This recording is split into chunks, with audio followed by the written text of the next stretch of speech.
भूत प्रेत भी अपना बर्थडे मनाते हैं। क्या भूत प्रेत भी हर साल 23 से 24 के होते हैं, 24 से 25 के होते हैं, 25 से 26 के होते हैं? क्या वो भी जवान से बूढ़े होते हैं? हाय, मेरा नाम है ओम और आज की जो कहानी है अमन की है। अमन के पापा ने एक नई सोसाइटी में एक नया बंगलो लिया था, जहाँ पे हर तरफ बंगलो ही बंगलो थे और बहुत ही रिच लोग वहाँ पर रहा करते थे।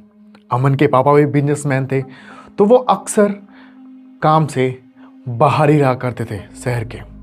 अमन सिर्फ और सिर्फ अपनी मम्मी के साथ और जो वहाँ पे अमन के घर पे काम करने वाली नौकरानियाँ जो सब हुआ करती थी उनके साथ वो रहा करता था। अमन 18 साल का था। अमन जब उस सोसाइटी में आया था तो अमन ने हर तरफ देखा तो उसको ना कोई खेलने के लिए, कोई बात करने के लिए कोई मिलता ही नहीं था।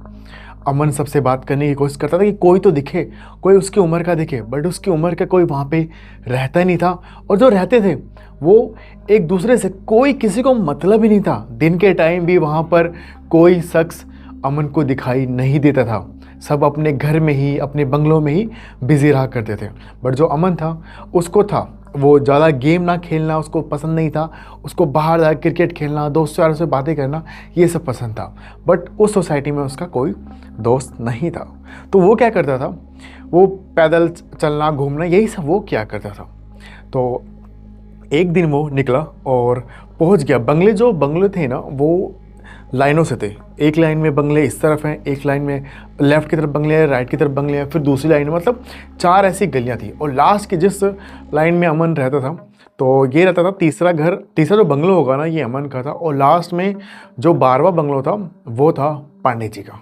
तो अमन ना अक्सर पांडे जी के घर तक जाया करता था एंड वापस आया करता था, मतलब ऐसे रनिंग वनिंग टाइम पास करने के लिए वो किया करता था। अमन शाम के टाइम निकल गया अपने बंगले से रनिंग करने के लिए और पांडे जी के बंगले के पास पहुंचा तो उसने देखा कि एक छोटा सा बेबी होगा 2.5 साल का, जो अभी हल्का हल्का सा चल पा रहा है, मतलब ये बच्चे ऐसे चलते हैं वो वैसे चल पा रहा है। और वो बंगले से बाहर आता है, अमन उसको स्माइल करता है एंड बाबू बाबू करने की कोशिश करता है। बट वो अमन को देख के वो बच्चा बंगले के अंदर चला जाता है। ऐसे अक्सर वो अमन को मिला करता था एंड अमन को जो प्यार था बच्चों से, हाँ बाबू बाबू बाबू, बेबी सुनो बेबी सुनो, बट वो बच्चा सुनता नहीं था। अमन को देख के वो अंदर भाग जाया करता था। तो अमन को लगता था कि यार ये बच्चा मेरे को देख के भाग क्यों जाता है, ये मेरे से बातें क्यों नहीं करता है, शायद बच्चा है इसलिए भी। और ना वो देखता था कि यार बंगले में कोई दिख जाए, इसकी मम्मी दिख जाए, इसके पापा दिख जाए, इसके भाई कोई तो दिखे, ताकि मैं ये बच्चा उठाऊँ, इससे बातें बातें करूँ, पूछूँ कि ये कौन है। अगर मैं ऐसे उठा लूँगा, इसको भाग के पकड़ लिया, तो कहीं जो बंगले में रह रहे हैं वो सोचे कि कहीं पता नहीं कौन है, चोर है, वो हो रहा है, क्या है, ऐसे पूछे। तो अमन को थोड़ा सा डर भी था, इसलिए उसने उस बच्चे को नहीं उठाया। अब ना अमन अपनी पढ़ाई करने के लिए, उसका 2 साल का उस कोर्स करने के लिए एनिमेशन का उसको शौक था, कार्टून वार्टून का एनिमेशन बनाने का, तो वो चला गया बाहर। फिर वो आया 200 कोर्स करके 2 साल बाद फिर से आया अपने बंगलों पर, अपने घर पर। तो अमन ने फिर से उस जगह जॉगिंग वॉगिंग करना उसने स्टार्ट किया। अब 2 साल बाद की बात है। तो अमन फिर से पहुंचा उस पंडित जी के बंगले के बाहर और अमन फिर से देखता है वो बच्चा आ रहा है बाहर और अमन को देख के अंदर चला जा रहा है। तो अमन थोड़ा सा वो पड़ गया सोच में कि यार ये बच्चा 2 साल पहले भी इतना ही था और same colour, same height, same, मतलब जो बॉडी, ना मोटा हुआ ना पतला हुआ, ये 2 साल पहले भी ऐसा था और आज भी ऐसा है। अमन को थोड़ा सा अजीब लगा। तो अमन को लगा क्या पता कोई बीमारी उमारी हो। अमन ज़्यादा ध्यान नहीं दिया। फिर ना अमन वापस आ गया अपने घर। 2-3 दिन जॉगिंग करता तो अमन को 12 बच्चा दिखता। ऐसे ना अमन को वहाँ पे रहते रहते, मतलब 2 साल के बाद 10 दिन हो गए। वो बच्चा ना आज अमन को बंगलों के बाहर दिख गया, मतलब थोड़ा सा बाहर। तो अमन ने क्या किया कि आज ना इस बच्चे को पकड़ता हूँ, उठा ही लेता हूँ। वो बाऊ बाऊ बाऊ बेबी बेबी करते हुए बंगलों के अंदर घुस गया। जैसे वो अंदर घुसा ना तो उसने देखा वहाँ पर उस बच्चे की फ़ोटो लगी हुई थी एंड उस फोटो के ऊपर एक माला चढ़ी हुई थी।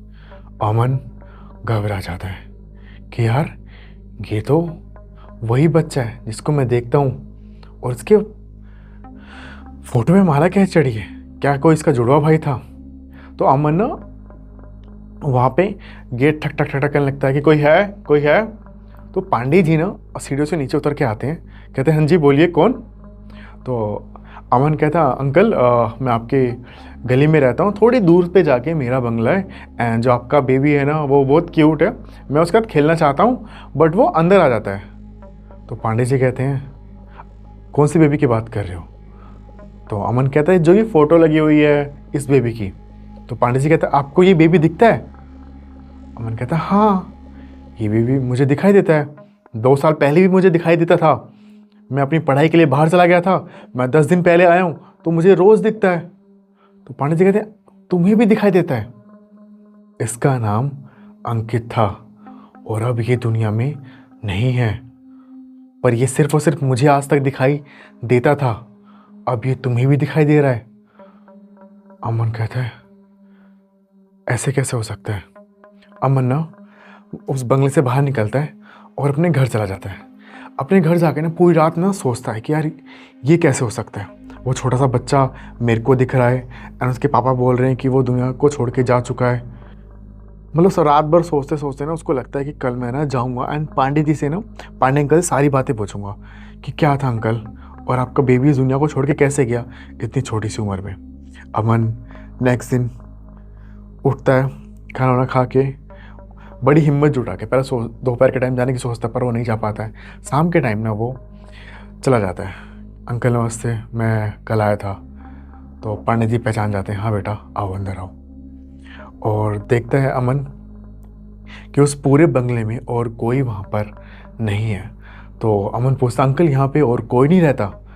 तो पांडे जी कहते हैं, नहीं बेटा, जो भी थे मेरे को छोड़कर चले गए। तो अमन पूछता है, क्या अंकल मैं जान सकता हूँ कि क्या हुआ था, कैसे अंकित ये दुनिया को छोड़ के जा गया? तो अंकल कहते हैं, हाँ बेटा बैठो, मैं सब कुछ तुम्हें बताता हूँ। सोफे पे अंकल बैठा देते हैं अमन को और सामने वही बैठ जाते हैं। कहते हैं, हाँ बेटा, बट कभी कभी ना ये अच्छाई हम पे बहुत भारी पड़ती है। तो अमन ने बोला, क्या मतलब अंकल? तो पांडे जी कहते, बताता हूँ अमन, सब कुछ बताता हूँ। मेरा बेटा तुम्हें दिखाई दे रहा है ना, तो कुछ तो है कनेक्शन तुम्हारा मेरा या फिर मेरे बेटे का तुमसे, जो तुम्हें दिखाई देता है। और आज तक मेरे सिवा किसी को नहीं दिखाई दिया, और ना ही ये बात मैंने कभी किसी को बताई। मेरी वाइफ अंजलि का फ़ोन आया कि अंकित की हालत बहुत ज़्यादा ख़राब हो रही है, अगर तुमने अब भी इस पर ध्यान नहीं दिया तो कुछ गड़बड़ हो सकता है। तो मैंने क्लिनिक पे कंपाउंडर को बैठाया और मैं निकल गया घर की तरफ। और जैसे ही मैं अंकित को देखा मैंने, और अंकित को मैं लेके गया हॉस्पिटल में, उसको भर्ती करवाया, तभी मेरे पास ना एक मैसेज आया कि आपका रिचार्ज सक्सेसफुली हो चुका है। ये सोच रहा कि मैंने तो रिचार्ज किया ही नहीं और ना ही मैंने किसी को रिचार्ज के लिए बोला। तो मेरे को लगा कि चलो कोई नहीं, किसी का गलती से हो गया होगा, किसी ने कर दिया होगा, कोई फ़ोन आएगा तो मैं उसको पैसे वापस दे दूँगा। बट किसी का कोई फ़ोन वो नहीं आया, और उसके थोड़ी देर बाद ही अंकित इस दुनिया को छोड़कर चला गया। अंकित के दुनिया छोड़ जाने के बाद अंजलि बहुत ज़्यादा ही उदास रहने लग गई। वो किसी से भी बात नहीं किया करती थी, अपने ही रूम में बैठी रहा करती थी, और वो बार बार मेरे को ही दोषी ठहराती थी कि अगर तुमने अपने बच्चे पे ध्यान दिया होता तो वो आज इस दुनिया में होता। मैंने बोला कि देखो, मैं भी और लोगों के बच्चों का ध्यान दे रहा हूँ और लोगों का ध्यान दे रहा हूँ। मेरे को भी नहीं पता था कि अंकित की हालत इतनी जल्दी ख़राब हो जाएगी।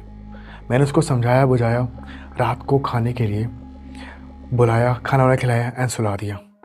जब मैंने उसको सुला दिया तो ना हमारे घर में से, हमारे बंगलों में से किसी बच्चे की रोने की आवाज़ें आ रही थी।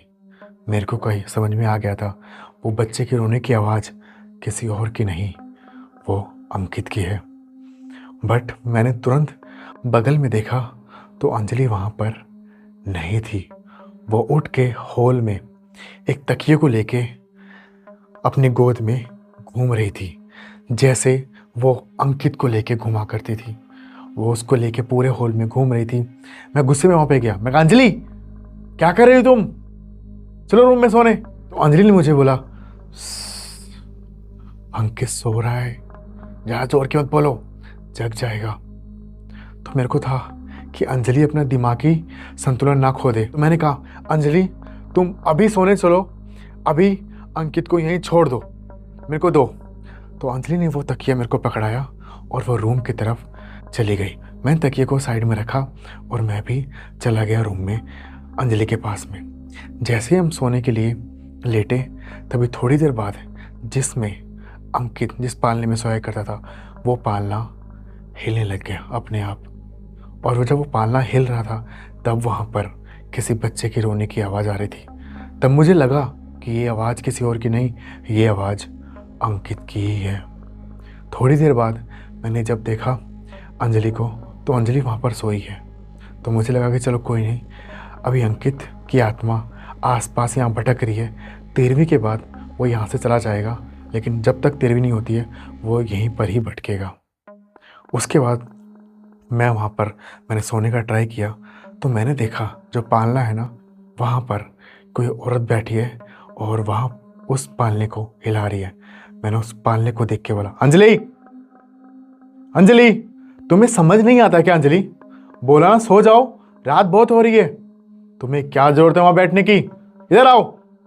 और मैंने लाइट ऑन की तो वहाँ पर कोई भी औरत नहीं बैठी हुई थी। मैंने देखा साइड में तो अंजलि अपनी जगह पे सोई हुई थी और वो पालना हिल रहा था।